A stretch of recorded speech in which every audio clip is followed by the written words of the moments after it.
Before we start today's episode, I would like to quickly read you our podcast disclaimer. The content in this podcast is for general reference and educational purposes only. It is not meant to be complete or exhaustive or to be applicable to any specific individual's medical condition. No information provided in this podcast constitutes medical advice and is not an attempt to practice medicine or to provide specific medical advice, diagnosis, or treatment. This podcast does not create a physician-patient relationship and is not a substitute for professional medical advice, diagnosis, or treatment. Please do not rely on this podcast for emergency medical treatment. Remember that everyone is different, so make sure you consult your own healthcare professional before seeking any new treatment and before you alter, suspend, or initiate a new change in your routine.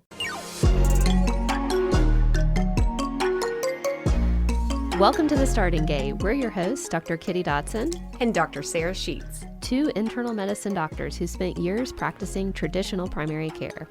Over time, we realized something was missing from modern healthcare. A real understanding of how everyday lifestyle choices impact overall health. We'll help you cut through the noise of the countless health influencers and their conflicting opinions, because no matter who you follow, the basics of lifestyle medicine are at the heart of it all. So welcome back to The Starting Gate. Today we want to introduce you to lifestyle medicine and the 6 pillars. Lifestyle medicine is a medical specialty that uses therapeutic lifestyle interventions as a primary modality to prevent and treat chronic conditions, including, but not limited to, cardiovascular disease, type 2 diabetes, and obesity. When we use these lifestyle medicine measures, we can make a big impact on our patients' health. The 6 pillars are nutrition, physical activity, sleep health, stress management, social connectedness, and minimizing risky substances. It is hard to get all these pillars correct at once, so that's why it's really important to work in a very stepwise approach. It is hard, Sarah. And actually, there was a study that showed only 3% of people had healthy levels of the top 4 behaviors that lead to premature death. So those 4 things they were looking at were not smoking, and 86% of the population was achieving that, which is great. The next thing was a healthy weight, which they categorized as a BMI less than 25. We'll talk at some point about whether or not we agree with that and what we think a healthy weight is, but 27% of the population was achieving that. 5 fruits and vegetable servings per day, and about 28% of the population said they were achieving that. Sometimes you think you're having more, so I'm not sure if that really is 28%, but the last one is regular physical activity, and 23% of the population was achieving that. But if you look at all 4 of those, only 3% of people are actually achieving all 4 of those at once. So the hope would be with a little effort, we can get that number higher than 3%. Agree. And really knowing where to spend your time and energy is hard because, again, there's a lot of noise out there, and it's the basics that are going to make the biggest difference. We know you can drastically reduce your risk of heart disease up to 90 to 95%, and you can reduce your risk of premature death or diabetes and its complications from diabetes, like losing sight, kidney function, filling in your feet. All this can be improved with lifestyle change, these basic things. And the other thing is, it can just actually make you feel better in general. Yes, and sometimes we forget to focus on just feeling better, and instead we get all wrapped up into these parameters and don't actually listen to our bodies. Yeah, I mean, sometimes when we talk about the studies and the specific disease states, you may find yourself wanting to tune us out, but also just know that making these simple changes can make you feel drastically better day in and day out. And so we know that just from even our own experience. And our overall goal is not to just worry about the number on the scale or that specific lab value. We really want you all, as our listeners, to focus on how they feel, and improving your health outcomes are the most important thing. So no matter where you are in your own health journey, it is not too late or too early to get started. Your body has an amazing ability to heal itself when you give it what it needs. Whether you've been diagnosed with diabetes or you've had a heart attack, it doesn't matter where you are. Applying these steps will help you. It is not too late. And it's not too early. So using these tips to even motivate your kids is a good step too.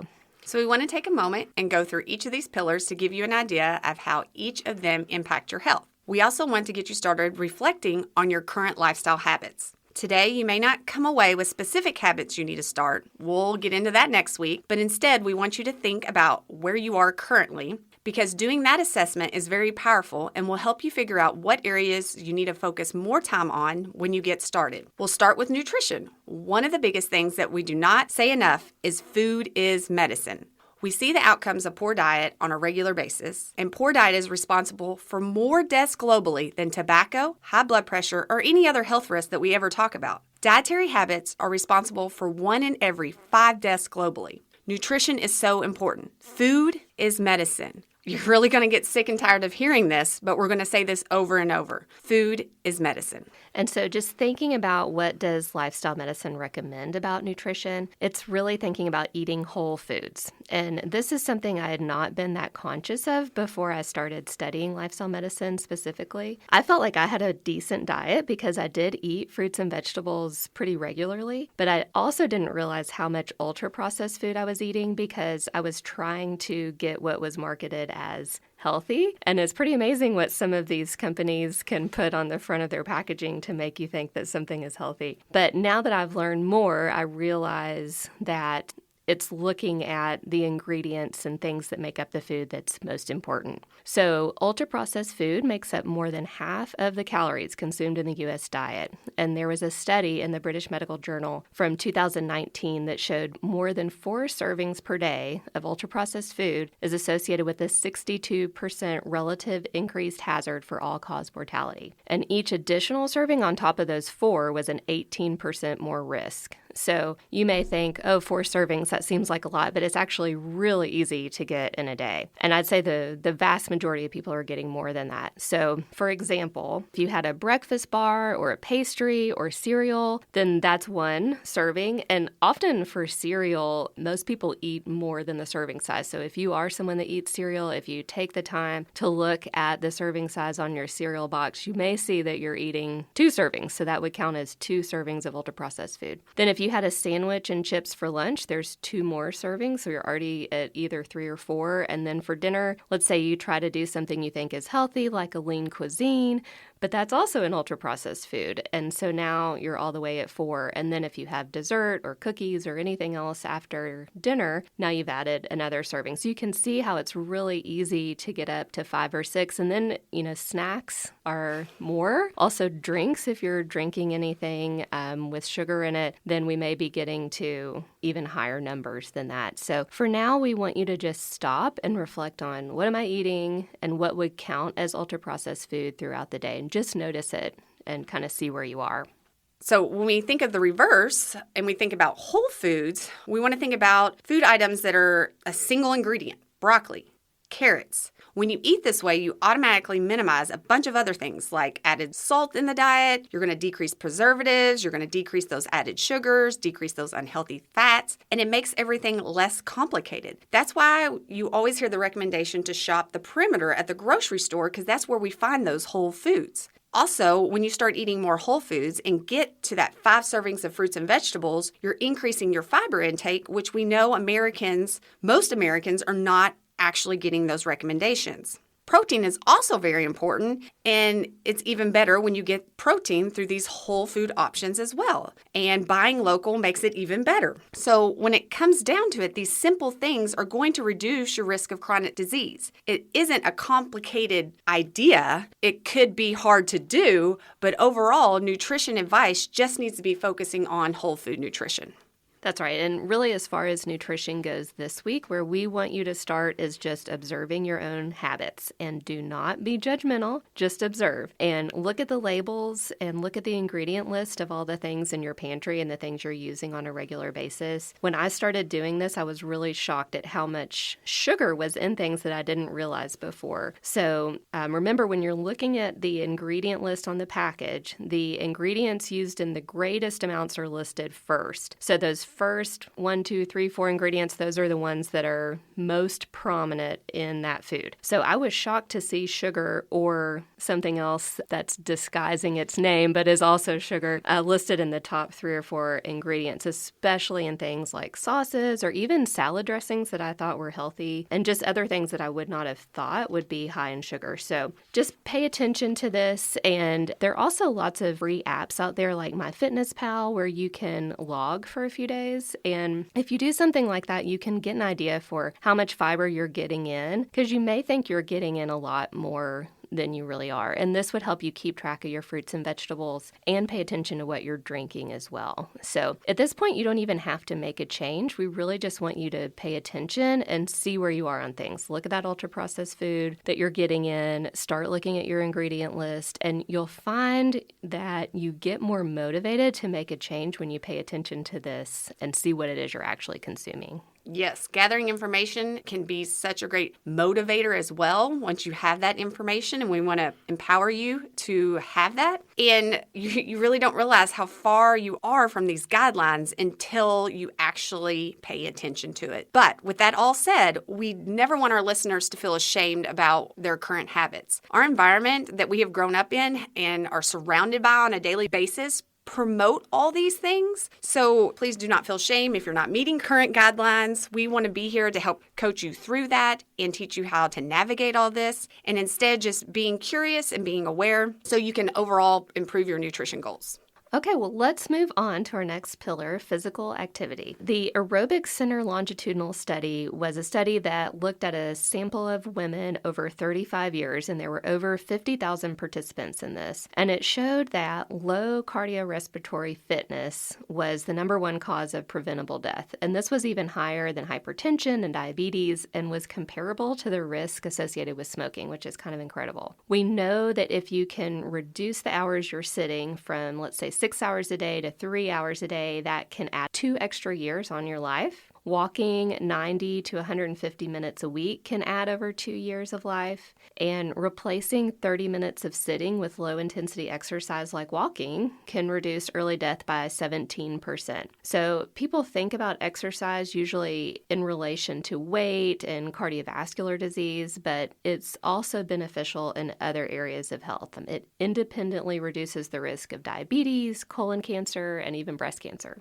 Yes, participating in regular physical activity can reduce your risk of colon cancer. Everybody is talking about the rise in colon cancer, and exercise is one of those things that we can do to help prevent it. And some studies have shown anywhere from 17 up to 30% reduction in colon cancer risk. That is huge. If that was our pill, everybody would be prescribing it left and right. Same thing with breast cancer. We have had studies that showed a reduced risk of 20 to 30%. We're talking about powerful numbers here. So huge benefits to our overall health just by not being sedentary. Yeah, and another thing is just a huge benefit on mental health. So mood, your cognitive function, how well you sleep at night, doing regular exercise improves all of that. And we're seeing more and more evidence coming out about how exercise reduces the risk of dementia as well. So overall, exercise is helping our brain. And when you spend your time and energy on exercise, it's going to be doing all this risk reduction. So it is worth your effort. Now, when it comes to determining what kind of exercise can come in so many different forms. Really, we like to look at our daily routine and figure out how we can just move more within our normal structure. So many people have jobs that you just sit at a desk all day and you can go hours without moving. This is something that has shown risk in itself, just being sedentary for long periods of time. So taking a week and looking at your steps that you get in a day can be helpful in that first observation and seeing what moving looks like. Also thinking about how many hours that you stay in a seat without any movement. That would be a great observation to make. And then start thinking about activities that you do throughout your day, like taking the stairs, parking farther away in a parking lot just to increase those steps. All of these are just an easy way to get started and think about increasing movement in your life. Yeah, but before I really was getting conscious of this, when I looked at my watch, I was getting 3,000 to 4,000 steps a day. And I think that is about what the average American is getting. Correct. And it's just not enough. But what you've got to realize is when we're talking about movement and physical activity, it does not mean you have to be committed to going to the gym for 30 minutes to 60 minutes a day and doing some crazy workout. It can just be simple things like, can I do whatever I'm doing right now standing? Or are there times in my day where I can just stand up and do 10 squats and then sit back down and keep doing what I'm doing? So we know that the little movement makes a big impact. And when it comes to metabolism, it really looks like the more frequent, smaller movement throughout the day, even just 2 to 3 minute bursts, if you can do something every 30 minutes, even just for a couple minutes, that's really making more of a difference in weight loss and metabolism than if you were doing a 45-minute workout in the morning and then sitting still for another 8 hours. I know we all get annoyed if we have a watch that tells us you should stand, but there's evidence behind that. So if your watch is telling you to stand, consider standing. Okay, now we're going to flip to our next pillar. Let's talk about sleep. So Americans do not put enough energy into making sure we get enough sleep. We've come to this philosophy that we need to hustle more, and where do we take that time? We take it away from our sleep. And that's not what we should do. We really want to get across in our shows how big of an impact sleep is so you learn to prioritize it. We know that 20% of Americans sleep less than 6 hours a night. That is not near the goal that we should all shoot for, which is between 7 and 9 hours. 60 million adults have trouble falling asleep, but only 10% of those people seek medical attention. It is not good to continuously push, and kind of tap into that time of our sleep and thinking that that's going to help us be more productive, get more things done, when in turn it's actually hurting us. We know that lack of sleep correlates with a higher BMI, obesity, type 2 diabetes, and an increased cardiovascular risk. Sleep has strong effects on our memory, motivation, cognition, and mood, and so that's why we have to prioritize it, because reducing our sleep is not going to help us do a better job on getting a project done or getting more of our homework done, etc. We need to prioritize it first so we can actually function at our highest level.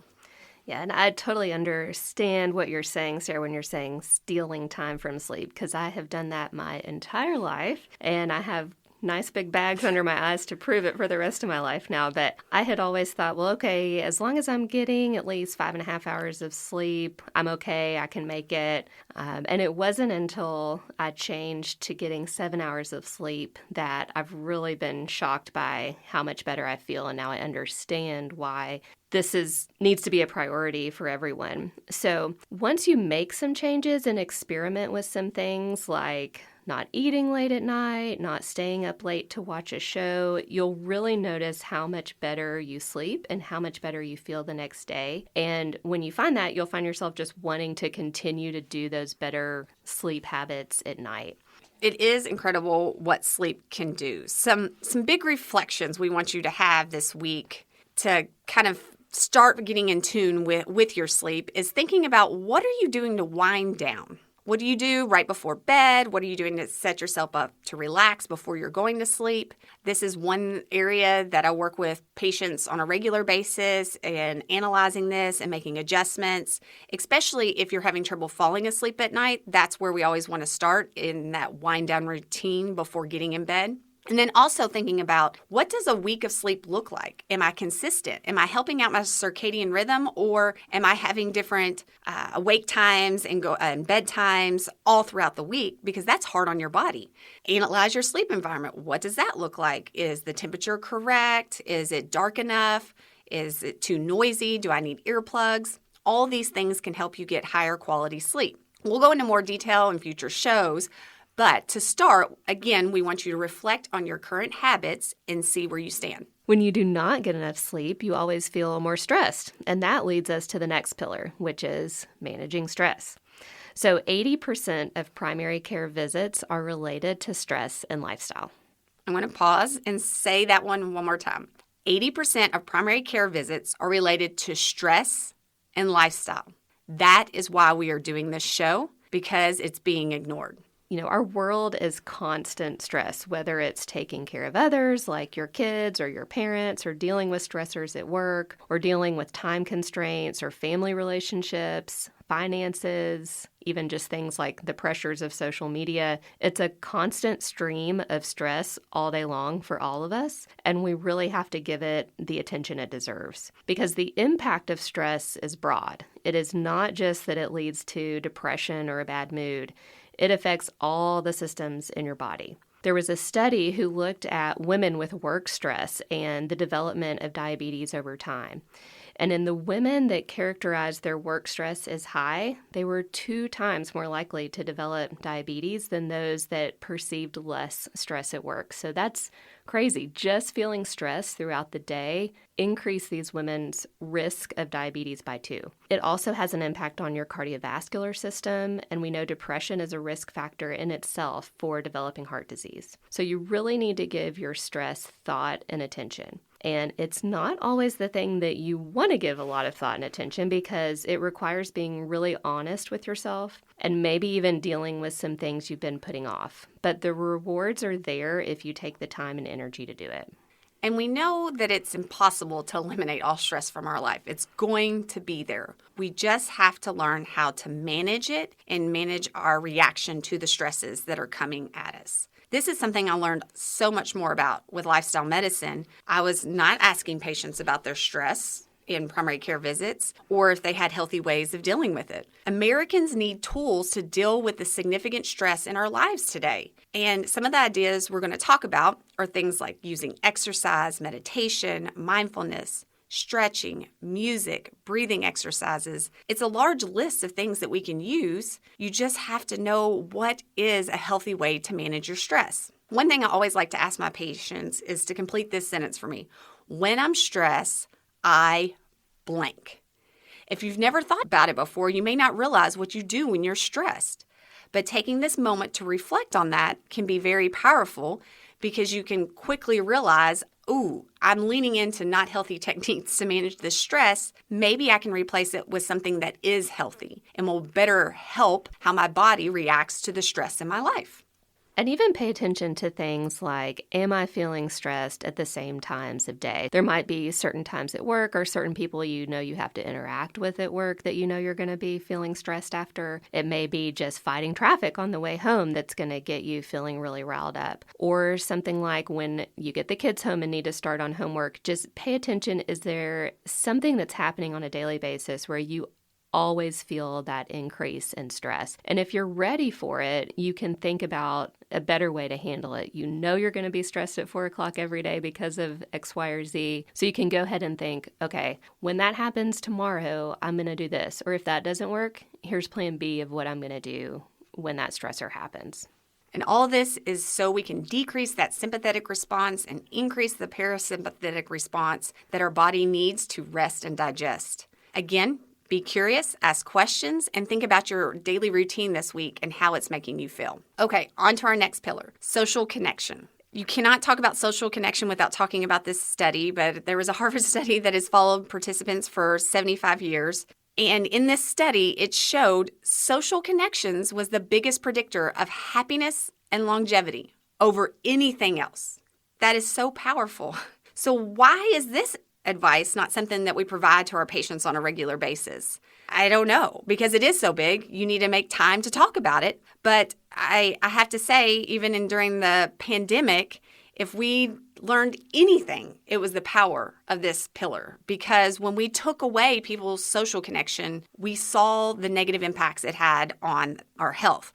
So we're social creatures. We need to connect, and we need to be honest with ourselves and making it a priority. Yeah, and when we are talking about connecting with others, this does not mean spending time scrolling social media or sending somebody a Facebook message. It really means having a conversation or a face-to-face encounter with someone. So especially during COVID, we got so used to being isolated. And the more we learn, the more we realize that it's important to get together with family and friends regularly and tell stories and laugh and just have those experiences. And even small interactions, just like talking to someone briefly in line at the grocery store or a clerk where you're checking out somewhere, even those small interactions can have a big impact on you. Start paying attention and just notice, am I avoiding eye contact with someone? Or am I avoiding going to the water cooler because I don't want to have to talk to Susie on the way there?